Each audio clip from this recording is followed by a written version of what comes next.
you know, if we were wanting to do a thorough introduction on Octave, we could do that. But I'm not interested in that. What I'm interested in is giving you a little overview and then some specific things that are going to be useful to us in what we're doing.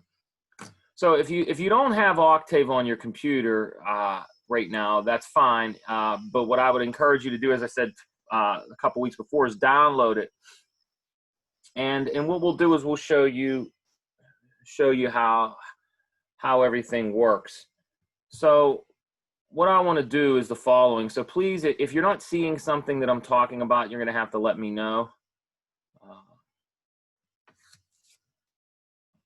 And so the first thing we want to talk about is, and this is after you've downloaded it and have it on your computer, the first thing you need to understand is that it is a basic calculator, or at least it has basic calculator. And so let me explain to you what I mean by that. So if I go and share my desktop, you guys seeing my desktop? Hopefully. Yeah, I can see it. Right. So what I'm going to do is, you'll notice there's two Octave thumbnails that automatically come to your desktop when you download it. And so what I would encourage you to do is get used. One says CLI, one says GUI. The one that you want to click for the basics that we're going to do is this GUI. I'm not seeing anything here. I only see the desktop, like the Windows screen, but I'm not seeing the CLI or GUI. Yeah. You're not seeing like these two emblems? No. So you don't see any thumbnails? Nope. Interesting. All right. What happens now? Do you see anything now? Still no. What in the world? I don't know about other guy. I mean. No, it would. I'm sharing something. So if you don't see it, then there's. Oh, I see now. What's wrong? I see the issue. You see my desktop now with thumbnails? I see the taskbar. Yeah. Do you see any like shortcuts anywhere? Yeah. Right. So if I click on this one, you see my cursor moving around one next to like H&R Block and some other stuff? No. That's weird. It says you're seeing it, so this is interesting. Let's see now. Are you seeing it now? Oh, okay. Yes. Okay. Now let me just start from the beginning. Okay, now I'm seeing the Octave. Yeah, okay. I think I figured out what I was doing wrong. Okay, so now I'm at my desktop. I click the one that says Octave GUI, which I believe means graphic user interface. I'm no expert. Now, the first thing I want you to pay attention to is at the bottom of the screen, you see something that says Command Window, Editor, and Documentation. Do you see that? Yep. So for basic stuff, the only two you need are the Command Window and the Editor. That's it. So the Command Window is where you can run script files. So you probably don't know what that means yet, but essentially, if you're writing a computer program, that file is saved on your computer somewhere, and when you want to run it, you have to tell Octave to run it. And this is the place where you can do that. It's one of the places. But it's also a place where you can just do basic things like I can add 4 plus 2. And if I hit 4 plus 2 and enter, it tells me it's 6, like a calculator. I can do 3 times 6 and I get 18. I can do 2 to the power 5 and it spits out 32. So it's very much like a simple calculator. Now, what it can't do is it's not a computer algebra system.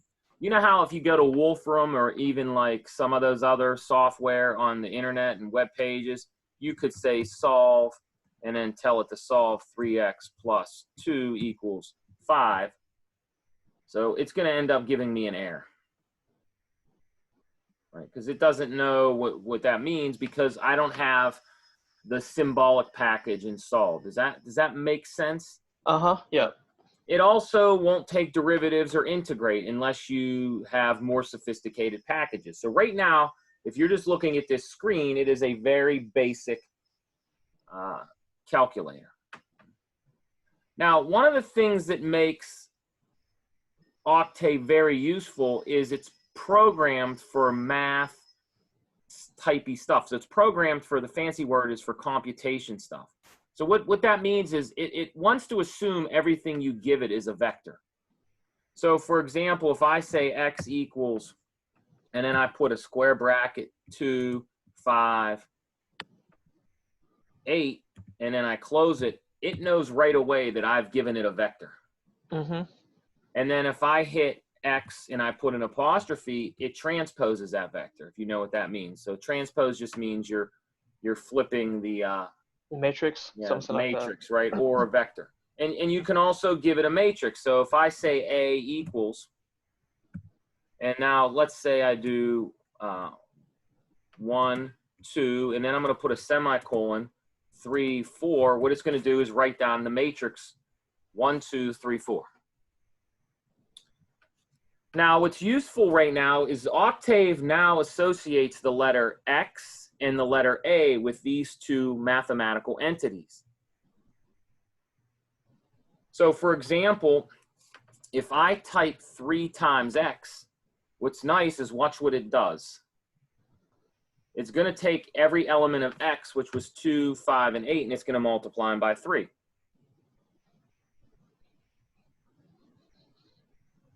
If I take 3 times A, it's going to take that matrix and multiply each entry by 3. So there's a word for this when you learn about it in Calc 3 and then in linear algebra. It's called scalar multiplication. Mm-hmm. Now, Abdullah, you may or may not have heard that before, maybe in a physics class. I don't think you took linear algebra or anything yet. No. So, but it's a pretty simple idea. Now, one of the things we learn is you can't just multiply 2 vectors together. Like you can't just say X times X, because that doesn't make any sense. However, if I do X times X prime, or X transpose, it does know what that means. That's called the what? Does anybody remember what that's called? Matrix multiplication. Well, it's not matrix multiplication because these are vectors, but okay. It's the dot product. Oh, yeah. Remember the dot product? That's what that is. So we just dotted X with itself. Now, of course, I can do clear, and it'll now, if I say X, it doesn't know what X is anymore. So now it's erased all the memory.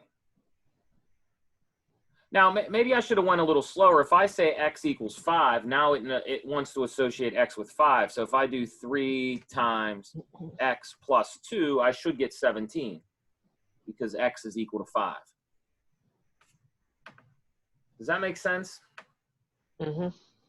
Now, here's the one downside. Anything I do here, once I leave Octave, once I close it out, it's all forgotten.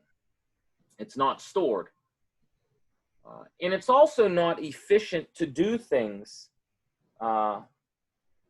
It's not efficient to do things in this window all the time. So what we like to do is we like to use more sophisticated ideas, and we like to create files that do these jobs for us. And then we can save a file, and then we can open it whenever we want. So when I say create a file that does something for us, well, we already have basic arithmetic built into the system, so we don't need to do that. However, suppose we want to integrate a function. Well, perhaps we can write a line of code, or some line of code, create a file that takes a function and computes the definite integral. Or suppose we want to solve an equation. Maybe we write a script that uses Newton's method like we did in calculus. Or maybe we want to solve a differential equation and we write code that uses Euler's method like we just did recently in this class. So if you want to do that, that's the kind of stuff that happens in the editor. So if you look here, when I click this editor, I go to a different window, and you see this is now where I'm writing code. I am writing code that the computer, particularly Octave, is going to take my code, it's going to read it, and it's going to do whatever I ask it to do. So let's play some very simple ideas. Before we do that, does anybody have a question? comments, concerns?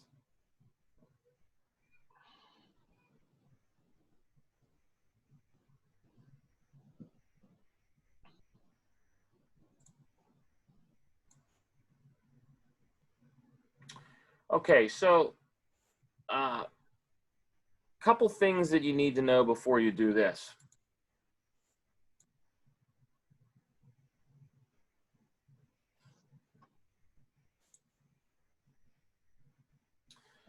If you look over here in the left-hand corner, there's this window here, and what you will have when you download Octave is inside your documents, is where it will store naturally, is you will have a folder called Octave. That folder needs to be opened in order for any of this to work. Because this window right here is telling the package Octave where to look for files. So that folder has to be open because that's where you're going to save all your Octave files.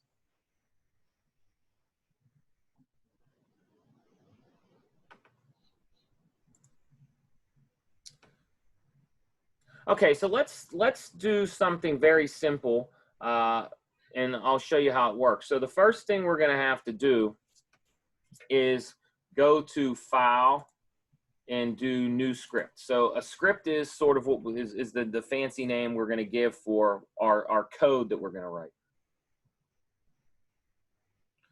So the very first thing you should do whenever you write some code is you should comment it and have some good sort of practice so later on when you come back to it, you know what it was all about. So let's think of something that we'd like to be able to do that we're familiar with, but maybe not writing a computer to do it. So I don't know, how about we want to, let's say, graph a function. So what we'll do is we want to tell the computer we want to graph a function. So let's think of a name for our file that's going to graph something for us. How about we do, I don't know, let's call it my graph. So we're going to call this thing my graph. So I'll do my graph, and then the file extensions must be .m. Now the M comes from the fact that Octave is a clone of what's called MATLAB. So the MATLAB files are .m. Now, I don't want the computer to read this. I only want this for my information. So what we do is we comment it out. So for Octave, what you do is if you put a percentage sign in front of it, you'll notice it turns green.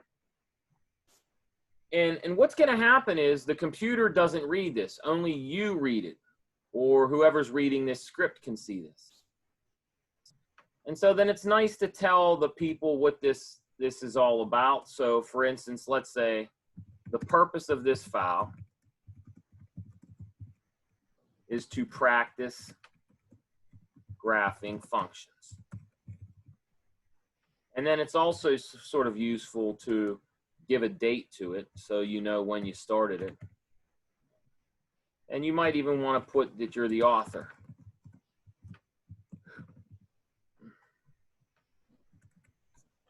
So notice that all these 4 lines all have a percentage sign in front, and that means that the computer will never read this. It's not there to the computer. It's only there to the human eye who's reading it.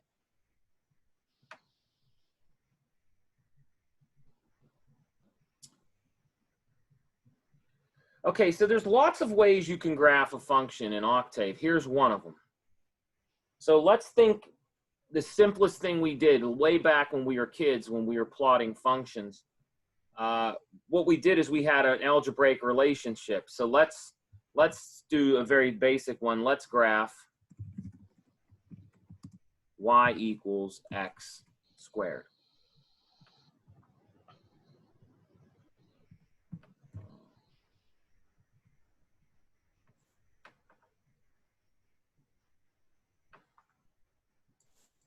Okay, so how did I graph this? Well, what I did as a kid is I made a table.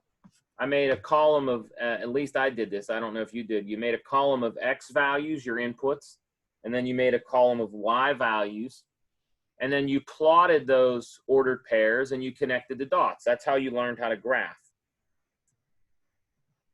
So we can actually have the computer do that for us, only it can do it much more efficient than we can. So, and it also has some built-in ways of creating lists of numbers. So let's suppose we want to graph from -2 to 2. The first thing I need are my x values. Well, what x values would I want to use? Well, what's nice is I can say x equals -2 colon to 2. Now, before we do anything, I want to show you what this does. So I'm going to go up and I'm going to save this. I'll go to save file as. And what did I call this? I called it my graph. And so I'm going to save it. Now, once it's saved, what I can do is I can do one of two things. I can go to the command window and type my graph and then hit enter, and notice what it spits out.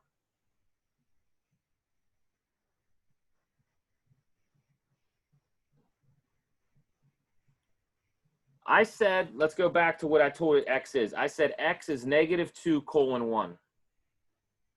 So what that does by default, what the computer is told to do is it says start at 2 and then go all the way, excuse me, start at -2 and then put these numbers in a vector. So let's be very clear what this thing does. What this code does is this creates a vector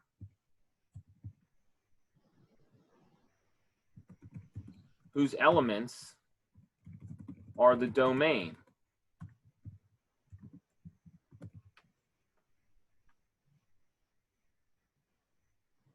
Now, by default, if I just put -2 colon 2, it just lists numbers in increments of 1. But what if in between that -2, I put colon 0.5 colon 2? So now when I go and run my graph, oh, I forgot to save it.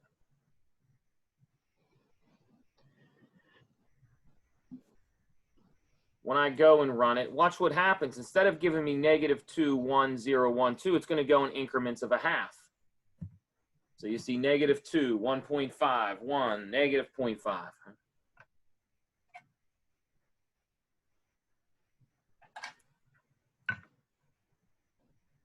Does anybody have a question about this?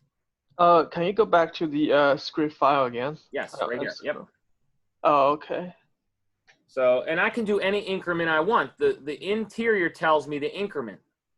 If I don't put a 0.5, if I leave it blank, it just does it by increments of 1. So default is 1, right? Default is 1, that's right. Oh, okay. Now, what I want to do now is if I want to look at the function y squared, I have to tell it what y is. Now, here's the problem. If I just type y squared, it's going to confuse the computer because Octave knows that, excuse me, not y squared, x squared. It knows x is a vector, so it can't square x. It doesn't make any sense. You can't square a vector. The only thing you can square is an n by n matrix, a square matrix. Now, what MATLAB does and what Octave does is they have a workaround that. We know I don't want to square the vector y. What do I really want to square? I want to square each element in my domain. So I want to square each element in my vector x. So there's a very short trick that Octave is programmed to do. And if I put a period in front of that caret, notice that is x period caret 2. What this does is this creates a vector of the squares of each element in the domain.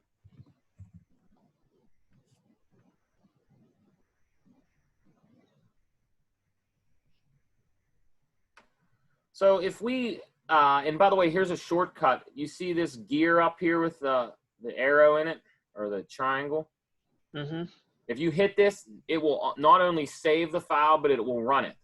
So if I hit this button and then I go back to my window, you'll see what it did is it listed all my domain X, and then it lists all my squares.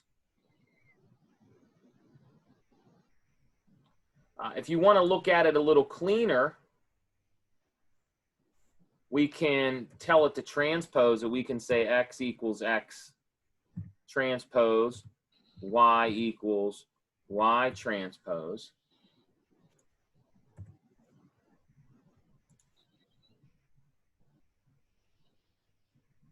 And if I run it and go to the page, you'll notice that you'll see it lists them vertically. Here's all my inputs and then all their corresponding squares.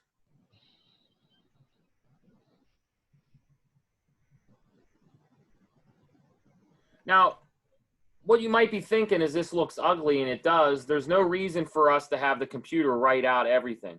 So one way we can suppress output is at the end of any line, we can put a semicolon. And when I put those semicolons, what that does is that tells the computer, do the computation, but don't show me it. So if I run this again,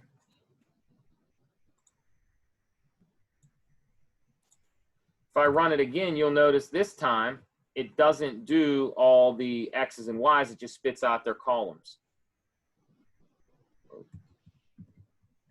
Whoops. I messed up. There you go. It's got a typo.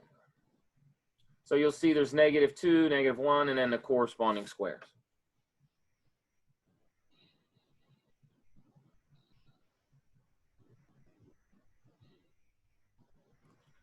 Okay, so does anybody have a question? Yeah, why did we put the semicolons there? That's the press's output. So let me explain that again. If I put a semicolon after this, see how I put it one after the X but not the Y? Watch when I run it. Notice it didn't spit out Y's, X's this time, just Y's. Oh, okay. I see. And that's very useful when you have lots of data. You don't want it to list it all out, so you suppress the output. Because really, what's the only thing we want in this at the end of the day? We just want the picture, right? Mm-hmm. And so how do we get the picture? Well, we don't need these. What we do is we want to plot. So we can do plot, and just like you did when you were a kid, you want to plot your X's and your Y's, right? And so if I do plot X comma Y, Octave is already programmed. It knows what this means. It knows to take all my X's and corresponding Y's, plot them, and connect the dots. It knows that. So watch what happens when I hit enter. This time I hit enter, a window's going to pop up. Now the first time you do it, it's going to be slow, but after this, it won't be slow. It's loading up the packages.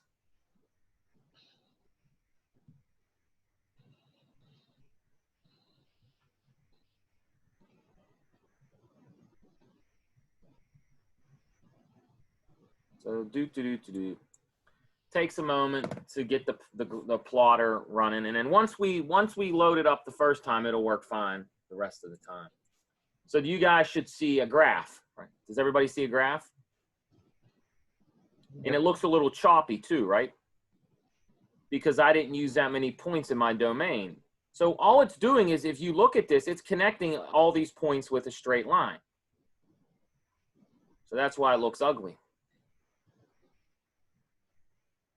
Okay, so how do I make it prettier? Well, instead of doing just every half a point, what if I do it every 0.1?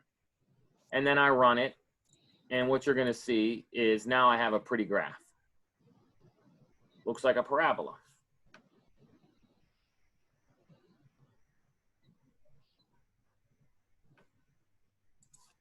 So this piece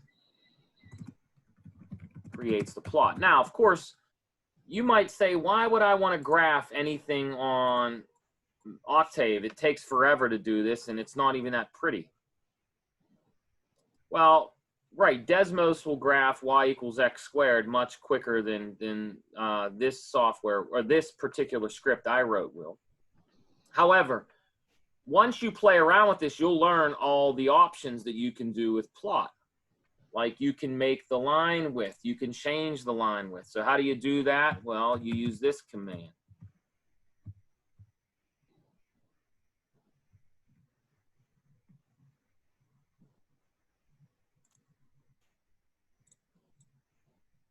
Oops, uh-oh, we have an error. What did I do? I hit something. Ah! I hit the wrong button. Bear with me a second.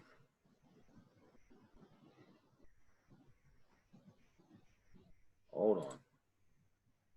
You guys still seeing Octave? Or Yeah. you seeing my internet? Okay, you are seeing Octave? I got windows everywhere. Hold on. I'm trying to. Losing my mind. Hold on a second. I hit the wrong button. All right, now we're back. So if you go back to my graph, I shouldn't have put the 5 in. So now if what I did, if I tell it to change the line width, you'll see it's fatter now, right? Mm-hmm. And of course, if I make it, I can change color. There's all kinds of ways. It's really easy to learn this stuff. And now I've made it a little thinner. And in fact, if you get good at all the options for plot, and you can really, really, really, you can really make these pictures very, very pretty. And don't forget, if we just needed to graph the y equals x squared, we would just go to Desmos. But that's not our ultimate goal. Our ultimate goal is to understand how we type things into Octave so we can get it to do much more complicated things that Desmos can't do.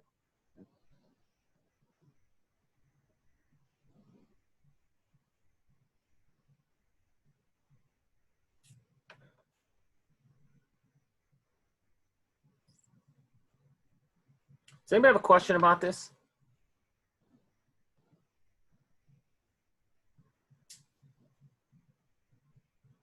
All right, so let's change from graphing to something else, and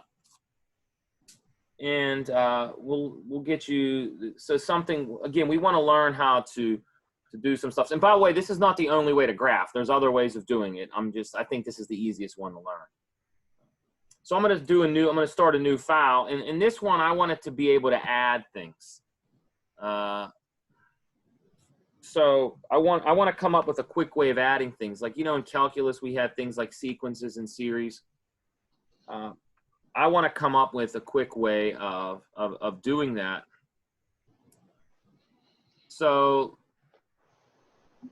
let's give this a name. Let's call it my sum, just for the heck of it. I don't know. Drawdown. And so the purpose of this file is to learn how to add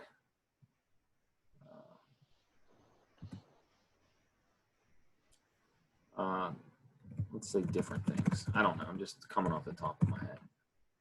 So for example, we'll have it do a few things. So in calculus 2, we learn about geometric series.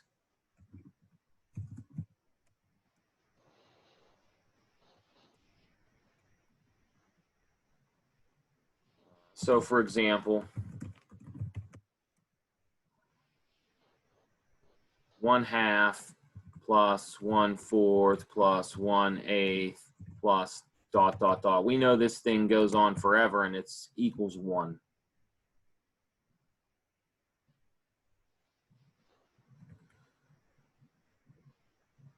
Now, what we want to do is we want to show you how we can sort of add a bunch of terms, like 1,000 of these up real quickly.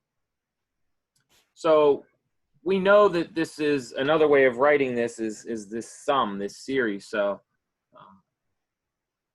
what we might do is we might do the following. So let's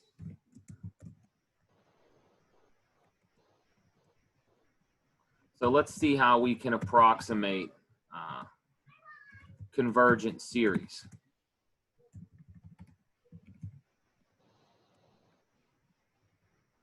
So what we want to do is we need to know what each term of the series is, right? So what we're going to do is we're going to take each term and we're going to put it in a vector, and then we're going to add it up real quickly.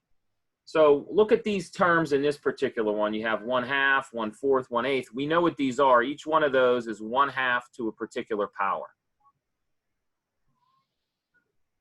So here's how we're going to do it. We're going to, first thing we have to do is we have to compute each term in the series. So what is each one of them? Each one of them, as I said, is 1/2 raised to some power. And there's a quick way of doing this, and the quick way of doing this is using what's called a for loop. And so a for loop is very simple. What you do is you say for, and we're going to say k equals 1. And just like we did before, 1, 2, let's say we want the first 10 terms. What I'm going to do is I'm going to generate a list of numbers. I'm going to call them, say, A. What did we call them in class in Calc 2? We would have called them A sub k, but I can't do subscripts here. So what I'll do is I'll do A parenthesis k.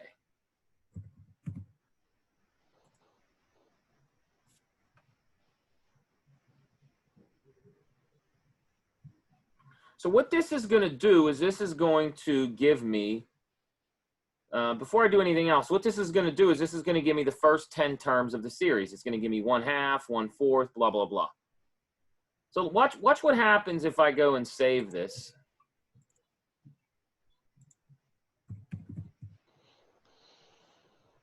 And now I'm going to run it. So I run it and I go to my window, and look what happens. So what happens is it just lists, and it does it in a way you might not really have thought of. It's writing everything in what? Scientific notation. The first number is 1/2, then it's 1/4, then it's 1/8, right? And then what is it after 1/8? Well, it's 1/16, and then 1/32, 1/64. So it's not using fractions, it's writing everything in terms of what? It's writing everything in terms of decimals. So look, this is cumbersome. We don't need it to spit out all this. It actually is overwhelming. So what we do is we put that semicolon there.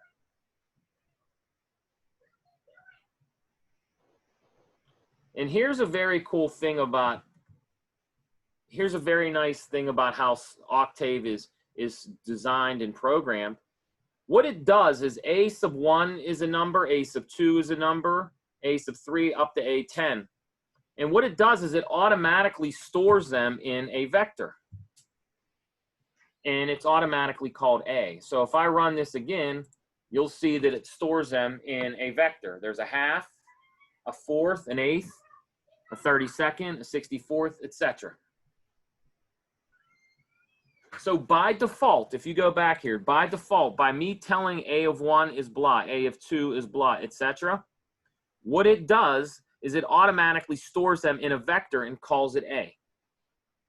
So let's make sure that it's sort of clear what this means, and hopefully you can make sense of it. So A is equal to this vector. What's the first guy? A sub 1, comma, A sub 2, comma, A sub 3, comma, and then blah, blah, blah, up to A sub n.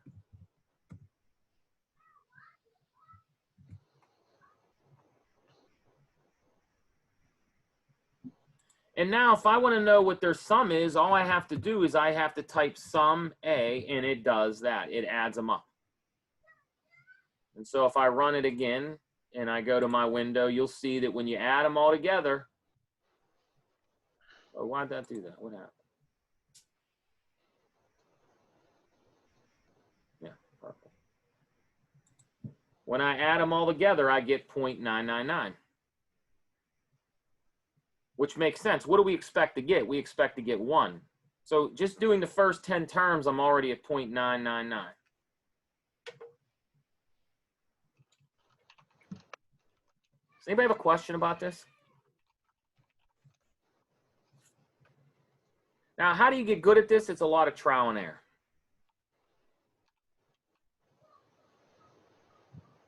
Suppose I want to use more terms. I can get this out of here. I don't need this.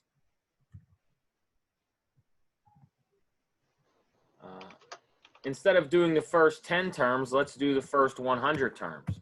So I'm going to add up the first 100 terms, and I get, look, the computer rounds to 1. It doesn't even try to. Now, of course, if I can tell the computer to give me more accuracy instead of it just rounding to 1. If I go at the top and I tell it format long, it will not round as quickly. So if I run it this time, you'll see that it gives me a more accurate value. Instead of giving me 1, it gives me the more accurate answer, which for all intents and purposes is what? 1. Does anybody have a question about this? Can you go back to the script file again? Or can I just want to take a quick look. Yeah. Okay. I'll upload these things for you. So once you increase the n value, it actually gets to be more accurate. That's right. Yeah. Okay. And look, this is not like state of the art. These are not. We're writing very basic code. There's much more sophisticated ways to do this. But you got to start with the simplest things. Yeah. Like what I would encourage you to do is start with trying to add up series, trying to learn how to integrate. Like, think about integration. It's very easy for you to write a for loop that will do, will approximate integrals for you. Right? So what I would encourage you to do is you practice this, and then you get these basic things done, and then you can start doing things like Euler's method and much more sophisticated things. Look, part of what we want you to learn this class is, in fact, Octave. So it's not like you should stress out that you don't know Octave, you can't do the math. It's a little bit of everything in this class. Okay. And so, you know, this is, I taught myself Octave by Googling how do you do this in blah. And, you know, it's easy to learn. And then, of course, it's nice that if you have questions, you can always ask me, or, you know, if you guys work together and stuff like that, it's pretty easy to do this.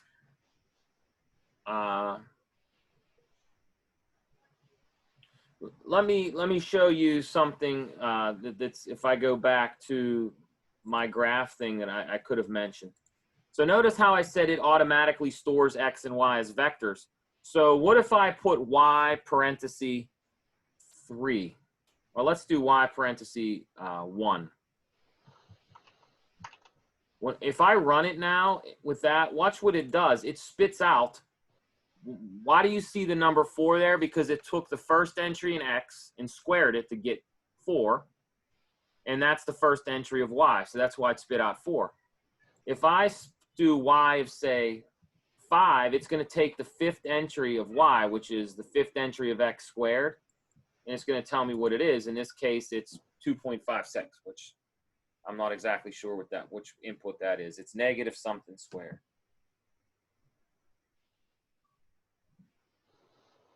Does anybody have a question about that? I think you explained before, but like, how do you change the domain of like where the graph is for the graph? Oh yeah, so that's a little different. So I think your question is, if I go and graph this, you mean the window, not the domain, right? Yeah, the window. Yeah. So how do you change it from -2 to 2? So there's a couple ways you can do it. One way is to use this axis command. So if I copy it and put it in here. So one way to do it is to do this. So if I go, let's change this from, say, -3 to 3, and then this from -4 to 4. So what will happen is if I plot it now, it's going to notice where my x goes from -3 to 3. And my y goes from -4 to 4. Now I can put the axes in. So how do I do that? Well, you have to put the command in. There's a couple ways to do it. One way to do it is you type what's called grid on. And what that does is that gives you a grid just like you have in Desmos. You guys see that? Mm-hmm. And then if you wanted to make your axes a little thicker, you could do that. There's a few ways you can do that. Probably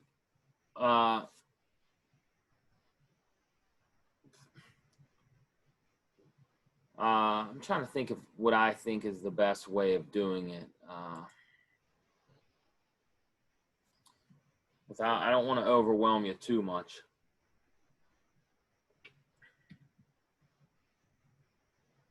I'm trying to think off the top of my head.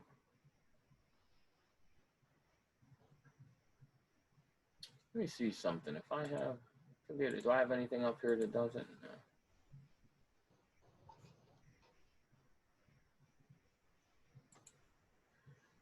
Give me 1 second. Let's see if I can. I might have something already that has some stuff I can copy and paste.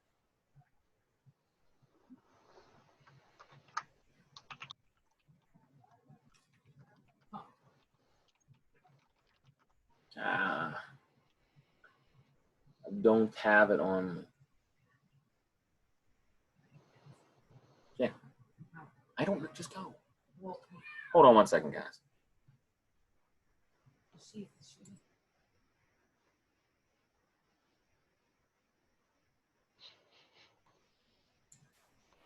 All right, so I forget where I had something. I mean, one way to do it is to actually just tell it to plot 2 lines. And I don't know. I think I can, let's just put, I wonder if I can just do, what do I keep losing my thing? I think if I just put axis on, I think that works. No, it didn't work. Why did it not work?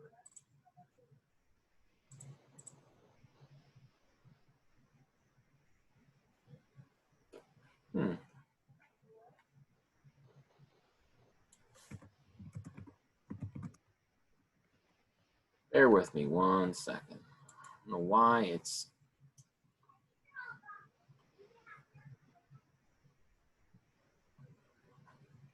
I don't know why it disappeared, and now I can't.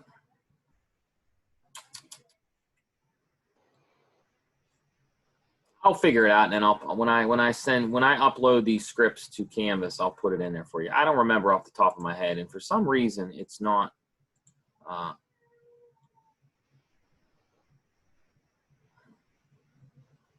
I'm not getting it to work properly. Let's try one more thing.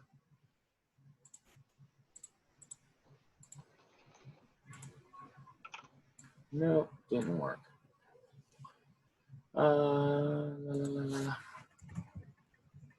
Let's try this.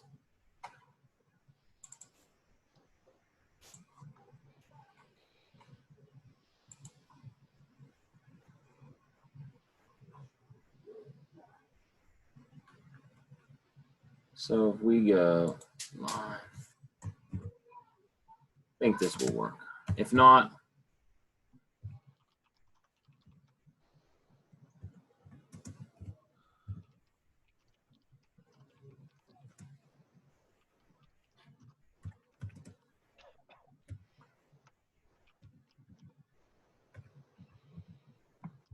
we'll figure it out. I'm trying to remember off the top of my head. There it is. Okay, yeah, we figured it out. All right, so if I want to do the, here's one way. I'm not saying this is the most efficient way.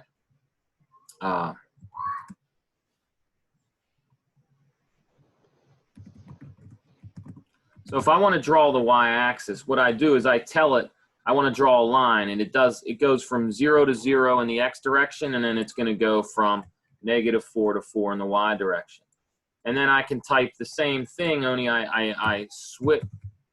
If I want it the x-axis, where do I want it to go in the x direction? I want it -3, to 3. And then I want it to go from 0 to 0 in the y direction, because I don't want it to go up or down.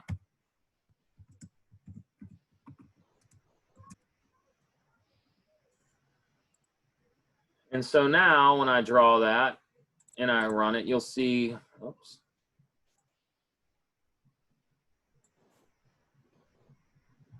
Hold on. I don't think I need these in here.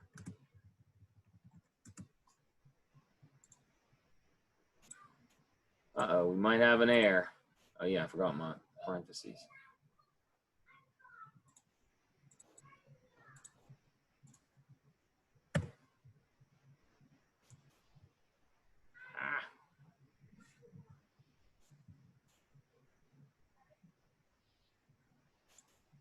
There you go. Now, you see it doesn't look much different, but if I change the line width or the color, so say you want to change the color. So one way to do this is I go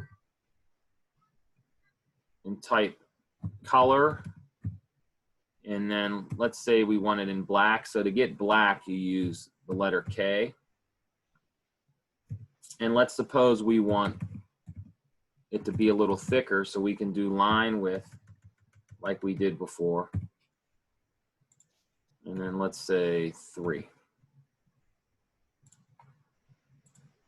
So you'll see now that when I do that, my y-axis is a little thicker and it's darker, and so I can do the same thing here with my x-axis. Whoa, undo that.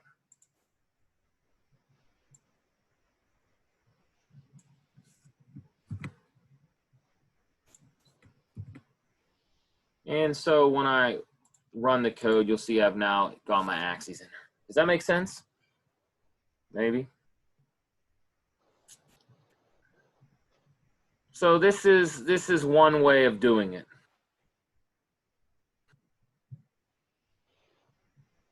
Anybody have any questions about that? Of course, we can, increase this if we make this a little thicker. You could play around with it.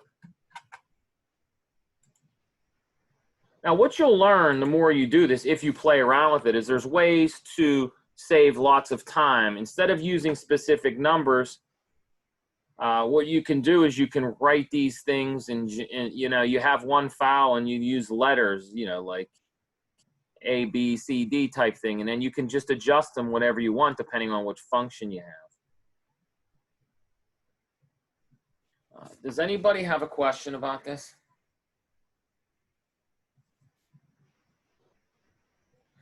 Just one more thing that I think we should do, and then, like I said, the real learning is going to come from you guys trying to do this on your own. What if let's flip it? Let's call another one. We'll call it y1, and y1 will just be minus x squared. So this will just be how we're going to do it. And so let's say we want to add that to our guy. So what we can do is we can say, we'll plot the first one, and then we'll say hold on. And what that does is that means don't delete what we have. And then we'll plot x, y1. And what that will do is that now graphs y1 on it too. So remember, if I put minus x squared, it flips it. And of course, you could change the colors. Notice it changes the colors by default. Does anybody have a question about this?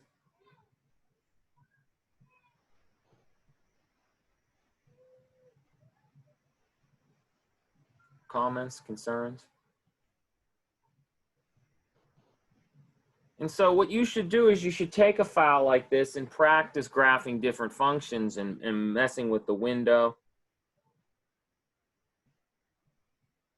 Because this idea, what we're doing here, this is how we're going to visualize the solutions to our differential equations. We're going to plot inputs and outputs, because we're not going to have, for many of the equations we solve in this class, we can't solve them by hand. So all we have is a collection of data points. All we have is a collection of X and Y coordinates, and we have to plot them so that we can visualize what the solution looks like.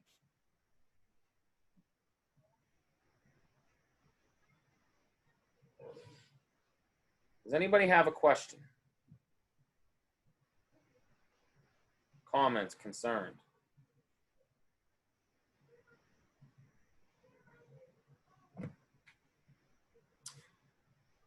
So this is a good file to have, because you can always save this and rely on it to, anytime you need to plot anything, you can just steal it and modify it.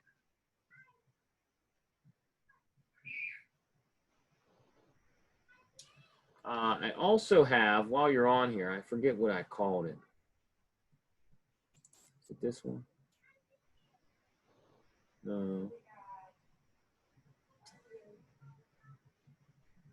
Yeah, so I don't know if you guys can see this script, but this is a script for integrating using Riemann sums, so approximating integrals. Whether you're going to integrate with the left Riemann sum, middle point rule, or right Riemann sum. So I'll pass some of these along to you, and then you guys can work with them, and then we'll give you some practice problems. And then hopefully once you get good at that, you'll be able to do some of the more difficult things this semester, or coming up, I should say. Any questions, comments?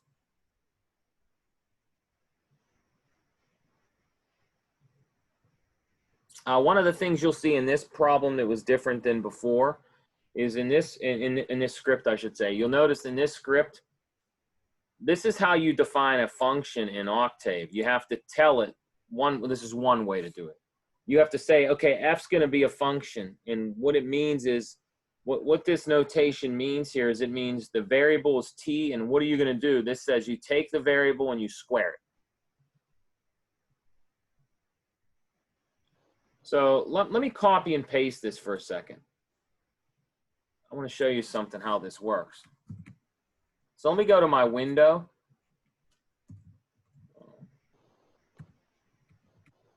So I'm going to hit enter here. And so what I've done is I've created a function. The way you define a function, you don't just go f of x equals blah. You go f inline equals blah. And so watch now. If I put f parenthesis 4 and hit enter, it's going to give me 16. If I do f and -3, it's going to give me 9, just like we expect it to. But what's cool about when you define things this way is it will accept not just vectors, but numbers, but it will also accept the vector. So let me say x is equal to 1, 2, 3, 4. So now what happens if I take f and plug this vector in? It'll square each element of it. See, 1, 9, 16. So this is a very quick way of doing computations. Anybody have a question about this?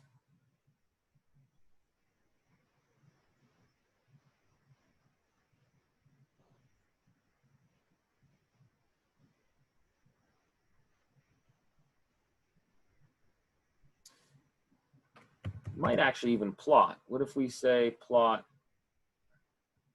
Well, let's say plot x comma f. I don't know if this will work or not. No, it's mad. Oh yeah, because you can't do it. It needs a set of points. Anyhow, ignore that for a second. But nonetheless, you could still take the square of numbers by plugging them in. Square of 10 is 100.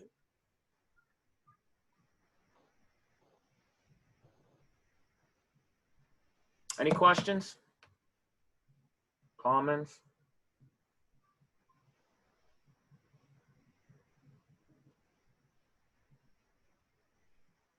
Concerns?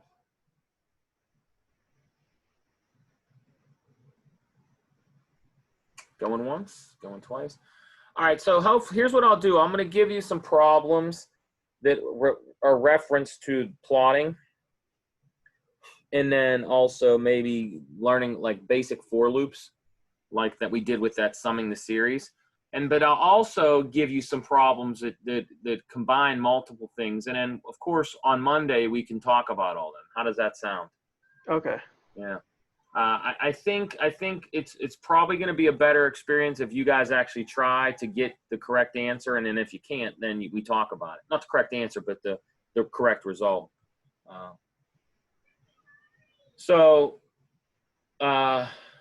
Does anybody have a question about this? Okay, so I guess maybe we'll end it there then. Is that, unless you guys have questions, I'd be happy to answer them. But I don't want to do too much because I want you to be able to try to do some of this on your own before we do anything else.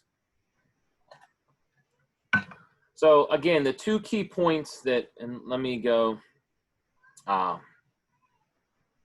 back to our thing. So what did we talk about today? The basic calculator, and then the other things I want you to be able to do is write mfile to plot functions.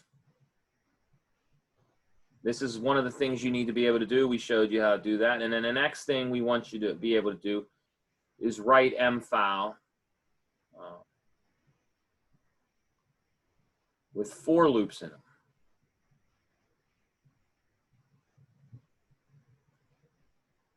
So a for loop is just that thing where it just does, the same calculation over and over again. Something that would take you hours, if not weeks or months, it does it in a second. Because a for loop is going to be the way that we get it to do these sort of algorithms, like when we do Newton's method, or we do the trapezoid rule, or we do Euler's method. Those are all, one way of doing all those is by writing a for loop. So those are the things that we did today. Those are the things that I'm going to ask you to do on the next assignment. Okay? Mm-hmm. All right. Sounds good then. I will talk to you guys, if not sooner, then I'll talk to you guys on Monday. All right? All right. All right, everybody. Thank you for joining the party. I will talk to you next week. And feel free, if you have more questions, to email me and set up, a Zoom meeting and all that stuff. All right?